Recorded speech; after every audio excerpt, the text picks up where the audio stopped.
అన్నిటి అంతము సమీపమై ఉన్నది. కాగా మీరు స్వస్థ బుద్ధి గలవారై ప్రార్థనలు చేయుటకు మెలకువగా ఉన్నది. సాధారణంగా ప్రార్థనయే జీవము, ప్రార్థనయే జయము అని చెప్పుచు మనలను మనం బలపరుచుకుని ఆసక్తిగా ప్రార్థించుచున్నాం. ప్రార్థన యొక్క ప్రాముఖ్యతను హృదయ స్పందన మరియు శ్వాసతో పోల్చుచున్నాం. ప్రార్థన వేళయందు మన జీవమైన క్రీస్తు తన శక్తితో మనలను నింపుచున్నాడు. ఆత్మ సంబంధమైన ప్రార్థన మనలను జీవంతో నింపుచున్నది. అపోస్తలుల ప్రార్థనా జీవితమును పరిశీలించండి. వారు వ్యక్తిగతంగా ప్రార్థించరు, సమాజముగా ప్రార్థించరు, ఏక మనసుతో ఎడతెగక ప్రార్థించరు. వారి ప్రార్థన వారు కూడి ఉన్న చోటను కంపించరు. విజయవంతమైన జీవితమునకు విశ్వాసం ఎంత అవసరమో అంత విశ్వాసము ప్రార్థన జీవితమునకును అవసరమై ఉన్నది. ప్రార్థన జీవితమే క్రైస్తవ జీవితమునకు పునాదిగా ఉన్నది. అందమైన భవనము స్థిరమైనదిగా నిలుచుటకు లోతైన పునాది మీద కట్టబడవలెను.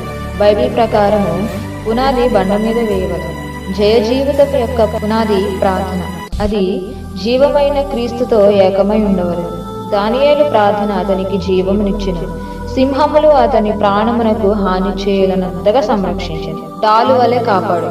అనుదినము ముమ్మారు మోకరించి ప్రార్థించిన దానియేలు బట్టి అతని శత్రువులు కుయుక్తిగా సింహపు గుహలో వేయించిరు గాని దేవుడు దానియేలును తప్పించారు. తెల్లవారుజామున గుహ యొద్దకు వచ్చిన రాజు, జీవం గల దేవుని సేవకుడమైన దానియేలు, నిత్యము నీవు సేవించుచున్న నీ దేవుడు నిన్ను రక్షింపగలిగిన అని అతనిని అడిగాను. ఆ ప్రకారమే షడ్రక్, మేషక్, అబేద్నెగో అనువారు అగ్నిగుండంలో వేయబడినప్పుడు కాలిపోలేదు.